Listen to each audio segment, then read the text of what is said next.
nggak usah ketawa nih. Udah nggak usah pakai saya sebagai anggota kelompok. Kayak gitu lah. Kalau nggak lu sebutin buat Ari situ. Sampai. Ayo. Kita dari kelompok sih. Oke, kelompok ya. Bagian kelompok. Nggak usah, kenceng banget. Ayo bukan kelompok pembinaan. Suaranya kenceng, Ferry Maya. Siap. Oke deh ya. Bismillahirrahmanirrahim. Assalamualaikum warahmatullahi wabarakatuh. Waalaikumsalam warahmatullahi wabarakatuh. Selamat siang teman-teman. Siang. Oke teman-teman, sebelumnya di sini ada yang tahu gak kita mau ngapain? Oh, sorry.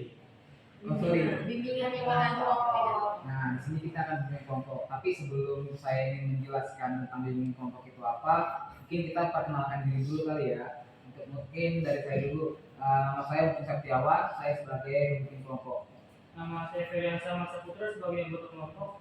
Nama saya Bijay Fadilan sebagai anggota kelompok. Nama saya Syairul Kafiri sebagai anggota kelompok. Nama saya Rahmawati Damanik sebagai anggota kelompok. Nama saya Risa Brinasma sebagai anggota kelompok. Nama saya Esther Puspita Nitya sebagai anggota kelompok. Nama saya Maya Afrina sebagai anggota kelompok. Nama saya Nurul Aulia sebagai anggota kelompok. Nama saya Nuri Subas sebagai anggota kelompok. Oke, di sini kita sudah memperkenalkan diri kita masing-masing. Nah, di sini sebelumnya ada yang tahu apa itu bimbingan kelompok nggak? Belum tahu? Ya, jadi di bimbingan kelompok ini kita itu akan membahas suatu isu yang mana isu-isu terbaru yang akan kita angkat, tapi berdasarkan hasil kesepakatan kita nih. Kira-kira dari teman-teman ini ingin membahas tentang permasalahan apa, nanti akan kita diskusikan bareng-bareng, kita sampaikan adu pendapat dan segala macamnya, nanti baru hasil dari bimbingan ini kita simpulkan nanti di akhir. Jadi dimohon untuk teman-teman semua untuk dapat aktif memberikan pendapat, saran dan masukan segala macam. Silakan teman-teman, misalnya ada si A pro, si B atau kontra segala macamnya, silakan. Namanya bimbingan kelompok ini kita berdiskusi bersama. Karena masing-masing dari kalian pasti tentunya mempunyai pengalaman masing-masing kan yang berbeda-beda. Nah, di sini kita kira-kira mau membahas tentang isu apa nih yang lagi viral, lagi terbaru lah hari ini gitu, atau sebelum-sebelumnya. Gimana isu ini Pak yang lagi hangat, skripsi katanya mau dihapus, jadi dibalikin lagi ke kebijakan ke dinas-dinas di kampus. Oh, itu dari Kementerian Pendidikan ya, dari Makarim ya. Nah, cocok karena kan emang saya agak resah gitu. Kenapa tuh? Iya, kalau ada skripsi kayak mending nggak usah ada skripsi. Saya juga penasaran sih Pak, apakah lebih baik yang pro atau yang kontra sebagai kalau misalkan kita bahas nih topiknya kan kita jadi tahu nih kebanyakan yang pro atau yang kontra nggak sih. Oh, oke. Gimana kalau teman-teman yang lain? Itu juga kalau di bimbingan kelompok sekarang ini kita akan membahas tentang gimana ya? Perlu gak sih adanya skripsi dihapuskan gitu berdasarkan peraturan yang sudah dibicarakan oleh Kementerian Pendidikan yaitu Pak Nadiem Makarim? Sepakat teman-teman? Sepakat. Oke, berarti tema kita hari ini yaitu tentang setuju gak sih mahasiswa terkait dihapuskannya skripsi di kampus gitu kan? Mungkin saya kembalikan ke teman-teman. Tadi saudara Abid bilang bahwa dia setuju terkait adanya skripsi dihapuskan. Coba mungkin bisa dijelaskan dulu kenapa saudara Abid setuju? Oke, izin jelaskan ya Pak. Mungkin kenapa sih saya berada di posisi setuju gitu untuk penghapusan skripsi ini. Kalau pemahaman saya, skripsi itu kan nilai akhir, yang mana itu yang menentukan kelulusan kita yang sudah menyambung materi ataupun ilmu selama 4 tahun. Nah, kenapa saya setuju dihapuskan? Karena menurut saya skripsi ini nggak seimbang untuk penilaian kita selama 4 tahun. Walaupun materi-materi yang dibawa nanti pada skripsi itu kita pelajari selama 4 tahun ini. Nah, saya lebih sepakat bahwasanya skripsi ini dihapus, tapi diganti dengan hal-hal yang memang itu menunjang seluruh mata kuliah yang kita ampu dari semester 1. Misalnya penilaian secara menyeluruh kan, nggak usah ada skripsi gitu. Udah penilaian aja. Karya ilmiah udah bisa. Entah karya ilmiah gitu kan. Atau nggak perlu ada apa-apa, tapi tapi penilaian dari semester 1 sampai semester akhir itu yang menentukan dikalkulasikan lagi gimana nanti penilaian itu udah menjamin ya kan, karena kan itu udah diuji sama mata kuliah masing-masing. Oke, tadi kan saudara Abid ini dia bilang kalau setuju terkait yang misalnya skripsi gitu. Tapi sebelum kita saling berpendapat masing-masing gitu ya, kira-kira tahu dulu gak sih skripsi itu apa sih? Ada yang tahu gak? Nilai akhir. Tugas akhir. Tugas yang harus selama ini diwajibkan untuk mahasiswa agar menilai menentukan kelulusan. Ya, jadi skripsi itu dibuat sebagai bahan pertimbangan untuk kalian tuh lulus dari kampus ini, yang mana isinya kalian mengadakan penelitian gitu kan. Makanya sekarang saat ini ada inovasi-inovasi baru berkat apa? Ya berkat skripsi sebenarnya kan.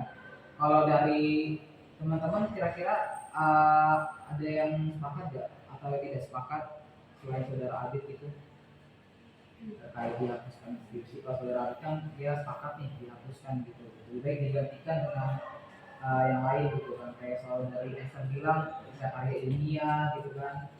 Gimana kalau dari teman-teman?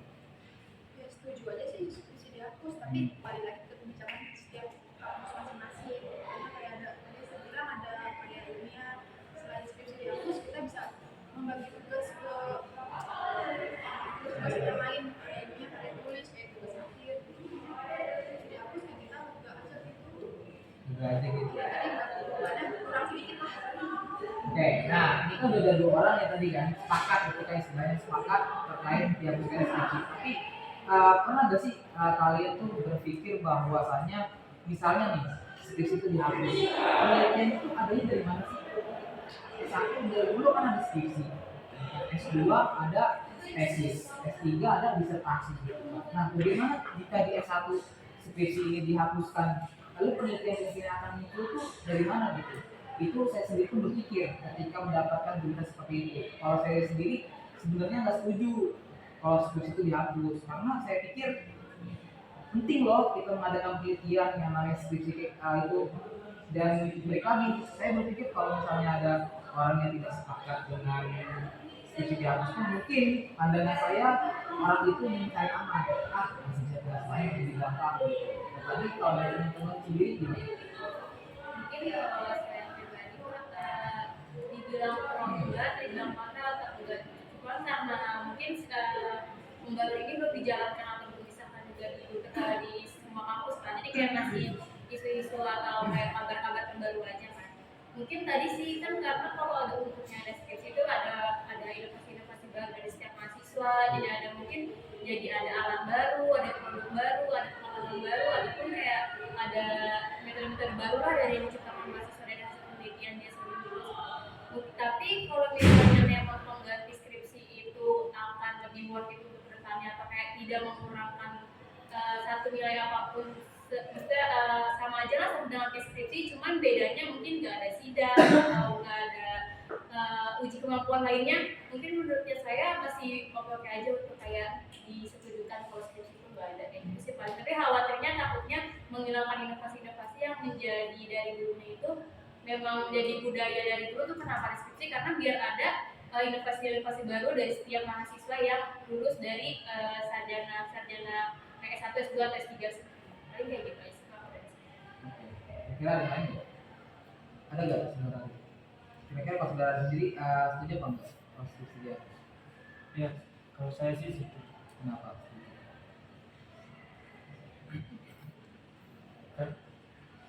Lebih mempermudah. Ya, lebih mempermudah. Jadi saya merasa dan kita bisa berkurang sedikit. Bebannya berkurang sedikit. Iya. Izin namanya selain daripada kita nggak terlalu terbebani, tadi yang dibahas adalah beberapa ketua tadi bilang kalau misalnya hasil tes ada inovasi-inovasi, terus skripsi itu yang menimbulkan kalian dan sebagainya. Tapi faktanya kita bisa lihat secara langsung hasil penelitian mahasiswa atau bahkan hasil skripsi mahasiswa itu bukan jadi inovasi yang mengembangkan, bahkan skripsi itu oleh pihak kampus hanya diletakkan di kampus. terus jadi sampah. Banyak dari mahasiswa yang telah menyelesaikan skripsinya, yang ngeprint segala banyak macam gitu kan, kertas dan lain sebagainya, tapi selesai itu apa? Jadi inovasi apa gitu kan? Nah, dari skala persenan yang saya lihat itu 80% hasil skripsi itu enggak relevan gitu, bahkan ya udah sekedar menyelesaikan tugas akhir. Nah, solusinya apa nih? Mengganti dari skripsi ini, kalau menurut saya lebih ke karya ilmiah sih, yang mana kita dituntut untuk membuat karya yang sesuai dengan peran fungsi mahasiswa nih. Misalnya kita mengabdi ke masyarakat, ya kan? Nah, di tugas akhir itulah kita menjalankan atau membuat karya ilmiah, karya ilmiah yang lebih berguna langsung ke masyarakat kan, atau ke ke pendidikannya dan lain sebagainya. Nah, itu lebih esensi atau manfaatnya lebih kena dibanding kita hanya meneliti, dan itu belum tentu dibaca. Yang baca paling mahasiswa yang mau melanjutkan skripsi untuk sebagai referensi. Nah, kurang berinovasi tuh dan kurang efektif tuh sekarang si skripsi ini.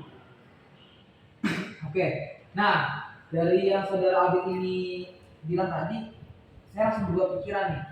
Ternyata benar juga sih apa yang dibilang oleh saudara Abid ini, bahwasanya kayak skripsi itu dibuat kayak, kan kadang kita tahu ketika kita mentok untuk mendapatkan judul skripsi, hasil kita nyontek gitu kan, banyak plagiasi gitu kan. Yang mana yang benar yang dikatakan oleh saudara Abid, dari hasil skripsi itu ya udah kita cuma sebagai tugas akhir ditaruh doang, tapi nggak dijalankan bikin sehari-hari. Bahkan ya Pak, maaf saya potong. Saya pernah beli gorengan dan kertas buat ngebungkus gorengan itu hasil skripsi, bahkan tanda tangan prodi gitu. Ini hasil skripsi. Oh, sekelas ini nilai skripsi itu sebatas jadi bungkus gorengan. Apakah itu bisa dijadikan atau dikatakan sebagai inovasi? Itu. Makanya ya saya sepakat, mending kita dialihkan ke karya ilmiah kan, atau membuat hal-hal lain yang lebih bermanfaat sesuai dengan fungsi kita di selaku mahasiswa. Nah, ini dia nih pentingnya kita melakukan bimbingan kelompok ini untuk mengetahui kan, dari sini kita bisa bertukar pikiran, yang mana mungkin yang tadi kita punya pemikiran A, ternyata pas ketika dijelaskan oleh teman kita, oh jadi berubah jadi B gitu kan. Makanya di sini benar banyak benarnya dari saudara Abid yang katakan itu, mungkin memang hanya sebatas kertas, tapi yang mana mahasiswa itu melakukan lebih banyak ya kan. Lempar salah ulang. Itu emang banyak dikeluhkan sebenarnya oleh terutama dari mahasiswa kepada orang tuanya gitu kan, yang mana mengeluhkan gitu. Kalau dari orang tua saya sendiri pun mengatakan begini, nabung dari sekarang mumpung kamu masih semester 5, karena ketika nanti kamu skripsi bakal ngeluarin lebih banyak kalau print kertas segala macamnya. Bahkan saya sendiri pun bilang, udah kalau gitu mendingan printer sudah rusak, beli printer baru aja jangan ngeluarin lebih banyak. Bahkan saya pun mengatakan seperti itu, demi jaga-jaga doang nih, nabung kertas. Iya kan, buat skripsi itu. Nah dari sini kan kita jadi tercerahkan kan pikiran kita, kan ternyata ada benernya juga nih yang dikatakan oleh Pak Nadiem gitu kan, bahwasanya udah skripsi itu dihapuskan aja gitu kan, diganti dengan karya ilmiah atau tugas-tugas akhir yang lain gitu kan, yang mana emang lebih bermanfaat dan lebih bermutu dibandingkan hanya selembar kertas judul yang kita pusing, kemudian nggak kita kembangkan di dunia nyata seperti itu kan. Nah dari sini ada pendapat lain dari teman-teman atau yang ingin menambahkan dari pandangan saudara Abid terkait masalah skripsi ini? Gak apa-apa dilontarkan aja karena kan ini kita saling bertukar ini ya supaya kalau beliau nih selaku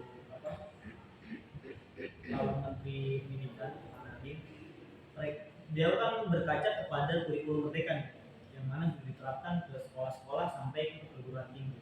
Yang mana kurikulum merdeka ini kita selaku peserta didik atau mahasiswa diberi kebebasan sebebas-bebasnya untuk belajar senyaman kita, bukan lagi kita yang diarahkan atau bahkan kita yang dikekang untuk atau dituntut untuk menyelesaikan tugas-tugas yang memang sudah ditentukan oleh sebelah pihak atau si pendidik. Nah, untuk itu si skripsi itu diberi kebebasan juga dan bukan jadi tuntutan akhir. Nah, kita bebas nih mau bentuk tugas akhir itu yang kayak gimana. Tinggal kita sepakati apa nih patokannya bisa dikatakan tugas akhir. Entah karya ilmiah kah, atau bahkan pengabdian apa gitu kan, atau apa yang memang itu ada apa ya, report atau bahkan apa ya, laporannya yang itu sesuai dengan data, sehingga dosen pembimbingnya mantau setiap proses itu. Kan kalau pembuatan skripsi 1 semester tuh. Nah, dari contoh kalau misalnya kita karya ilmiah ya selama 1 semester itu kita gunakan untuk pengabdian gitu, ya kan, entah 2 bulan itu buat hari haknya atau pelaksanaannya, 4 bulannya buat pembentukan konsep, terus dan lain sebagainya, persiapan pembentukan kelompok dengan prodi-prodi yang lain, ya kan, itu lebih bermanfaat dan itu membantu pemerintah juga nih buat mengembangkan atau menyelesaikan tugas negara tuh sebagai mencerdaskan kehidupan bangsa misalnya dan menghapuskan kemiskinan gitu dari kita gitu kan, karena kita perannya itu. Nah, yang saudara Ferry gimana? Kalau ini setuju gak? Setuju sih Pak kalau seperti itu.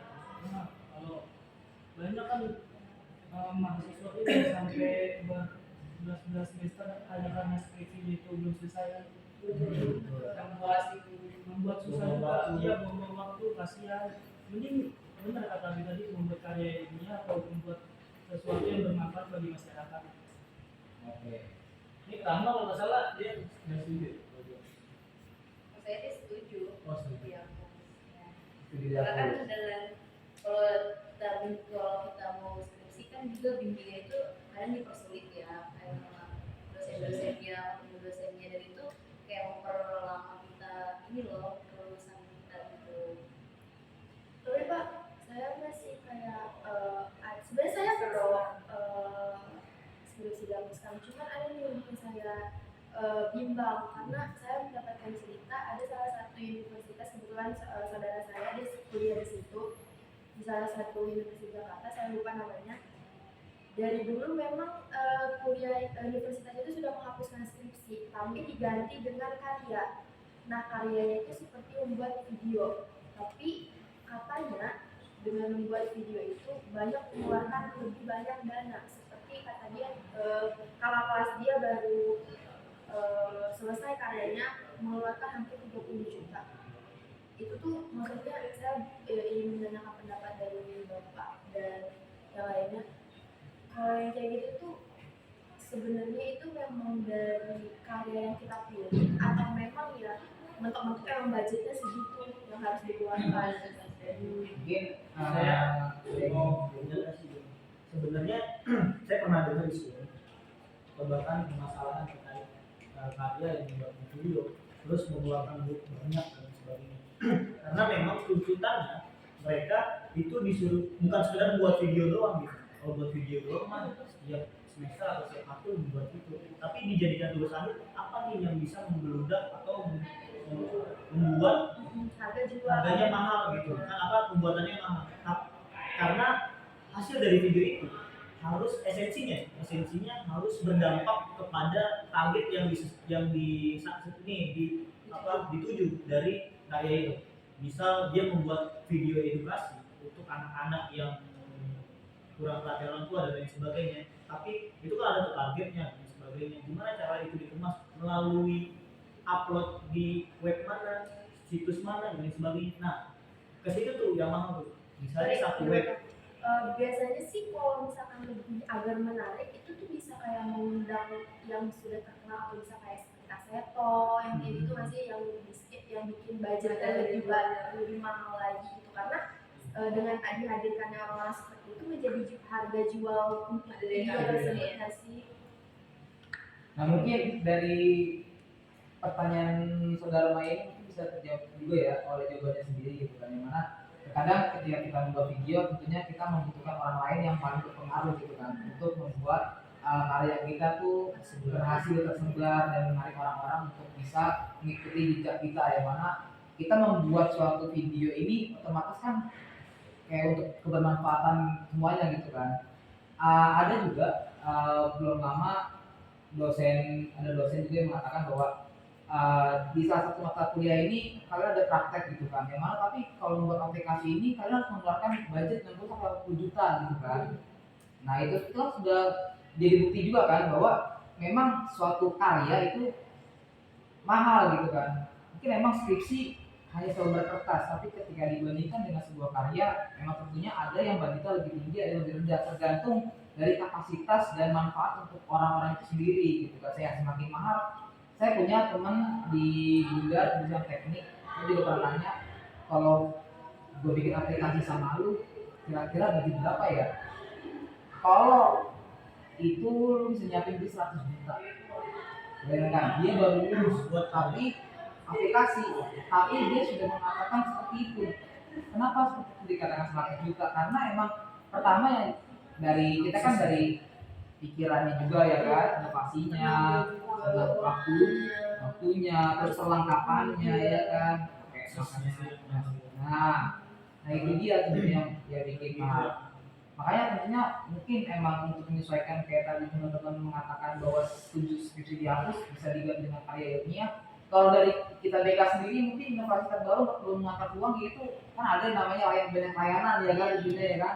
Bisa kalian gunakan layanan itu, mau kalian gunakan layanan informasi dengan menempelkan apa namanya cok mading atau segala macam, poster segala macam. Nah banyak cara. Apalagi kita kan dunia konseling gitu kan.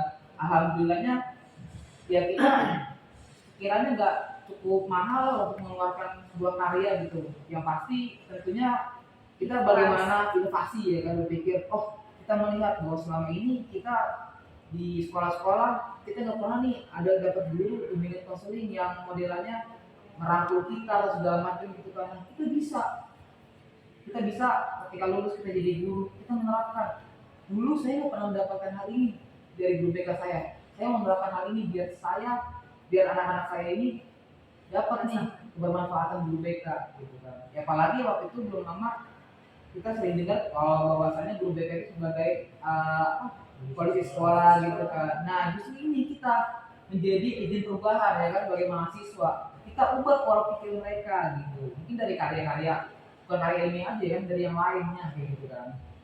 Nah mungkin dari sini kira-kira udah paham semua ya. Dari saya katanya ada ini setuju. Gimana saudara-saudara? Oke baik. Nah dari sini semoga dari dengan kelompok ini kita saling tukar pendapat. Mungkin nggak ada yang benar dari salah ya, istilahnya namanya tukar pendapat kan, kita sharing-sharing gitu kan. Siapa tahu emang dari pendapat kita ini benar gitu, karena kita nggak ada yang tahu gitu kan. Yang pasti dari sini kita dapat manfaat bahwasanya kita memiliki pandangan, ternyata pendapat gue itu harus dipertimbangkan deh. Sepertinya gue yang tadinya nggak sepakat gue jadi sepakat deh dan segala macamnya gitu kan. Dan semoga ini juga bisa menjadi gimana ya, jadi inovasi buat diri kita sendiri sih, harus berpikir apalagi kita sekarang udah semester 5 kan, ke depannya gue mau bikin apa ya yang kira-kira berjalan gak mahal, yang kira-kira bisa bermanfaat untuk orang luas gitu kan. Mungkin di bimbingan kelompok ini saya rasa cukup dan teman-teman semua sudah paham semua. Dan masalah kita gimana, udah selesai belum kira-kira? Ada yang masih kurang kah dari penjelasan terkait isu-isu sekarang ini? Atau masih ada yang kurang atau ada yang pengen ditambahin gitu? Ini sedikit tambahin sih Pak. Jadi menurut apa yang tadi kita diskusikan, kalau menurut saya karena hampir semua dari kita itu sepakat gitu untuk penghapusannya, maka kalau menurut saya ini harus ada diskusi lanjutan gitu terkait isu ini, kemudian kita kembangkan dan lain sebagainya. Saya lupa sih. Oke. Mungkin dari sini udah dijelasin semua dan teman-teman udah paham semua. Kira-kira ada nggak yang ingin menyimpulkan pembahasan kita pada hari ini, pada siang hari ini, terkait isu masalah skripsi itu dihapuskan gitu? Tadi kan banyak nih teman-teman yang sepakat nih skripsi dihapuskan, sepakat segala macam. Mungkin bisa diambil kesimpulan, ada yang menyimpulkan? Silakan. Nah ini sih Pak, kalau misalkan dari kita yang kelompok ini tadi kan hampir semua setuju ya. Cuman kan karena memang kita di sini statusnya mahasiswa yang belum melakukan skripsi, maksudnya belum merasakan gimana sih tetangga sendiri atau apa sekitar deh. Ya paling untuk kedepannya atau apalagi kan katanya itu nggak di semua kampus ya, maksudnya kayak nggak rata kayak bener-bener Indonesia harus bener-bener nggak ada skripsi, tapi itu sesuai kampusnya masing-masing. Nah paling ini sih, paling kalau misalkan dari yang sekarang karena tahu gimana pentingnya skripsi dan juga pentingnya ada dan tidak ada skripsi itu gimana, paling balik lagi ke diri kita masing-masing sih Kak. Mungkin kalau misalnya memang nanti di kampus kita masing-masing itu tetap adanya skripsi, ya paling kita harus ke diri sendiri aja, kayak walaupun skripsi dibilang tadi cuma sebatas sertifikat dan lain-lain ya, tapi seenggaknya akan bisa bermanfaat kita di kemudian hari dan bermanfaat untuk banyak orang. Tapi kalau misalnya emang kita mengikuti kayak peraturan baru gitu dari negara kita itu, ya paling kita ini sih kayak lebih up lagi aja untuk lebih kreatif, untuk menuangkan karya-karya baru, inovasi-inovasi kita tuh lewat karya juga tersebut. Paling kayak gitu aja sih. Oke, mantap. Jadi pada intinya sebenarnya mau ada atau tidak adanya skripsi itu ya balik lagi sebenarnya ke pihak kampus sendiri ya kan. Mungkin dari mahasiswa itu pada sepakat bahwa tidak ada skripsi, tapi dari kampus sendiri tetap mengadakan skripsi. Nah ini bisa jadi suatu momen nih buat mahasiswa menyampaikan aspirasi ya kan, menyuarakan bahwasanya dari mahasiswa ini sepakat nih dengan menteri tidak adanya skripsi gitu kan, yang mana dari kampus kita ini kan tetap adanya skripsi gitu kan. Sedangkan di kampus lain saya juga belum lama ini membaca ada Universitas Diponegoro, tentunya kalau UTB dari lama kan Universitas terbuka, dan banyak tuh ada 5 atau 6 yang udah tidak adanya skripsi gitu kan. Nah ini bisa jadi terobosan baru untuk mahasiswa menyampaikan sebuah aspirasi yang sesuai kita inginkan gitu kan, supaya kita bisa berkarya lebih jauh gitu kan tentunya. Ya semoga aja dari sini kita berharap kita sebagai mahasiswa, semoga kita bisa menjadi mahasiswa yang baik, mahasiswa yang mampu menginspirasi untuk banyak orang dan terus berkarya dengan inovasi-inovasi terbaru, jangan terus plagiat ya kan, tentunya kayak gitu. Mungkin karena dirasa cukup juga dengan kelompok ini, gimana kalau kita tutup? Sudah? Boleh? Oke. Ya mungkin demikian pembahasan isu terkait penting atau tidaknya skripsi atau dihapuskan skripsi gitu kan di sini, dan sudah dijawab semua, dan rata-rata di sini para anggota kelompok sepakat bahwa skripsi itu dihapuskan, berarti sepakat dengan peraturan dari Menteri Pendidikan ya kan. Mungkin dari sini kita tutup pembahasan ini. Terima kasih buat teman-teman yang sudah aktif menyuarakan, berpendapat, tukar pikiran dan segala macamnya, dan semoga pikiran kita semua terbuka, kita mendapatkan inovasi-inovasi baru untuk menjadi mahasiswa yang cerdas, mahasiswa yang bisa membanggakan negara Indonesia ini. Mungkin ini saja yang dapat kita bahas. Saya selaku pemimpin kelompok juga mengucapkan terima kasih sekali lagi, dan kurang lebihnya mohon dimaafkan. Wabillahi taufiq wal hidayah. Wassalamualaikum warahmatullahi wabarakatuh. Waalaikumsalam warahmatullahi wabarakatuh. Berapa menit? Saya jadi nggak suka kalau skripsi dihapus sih. Kenapa?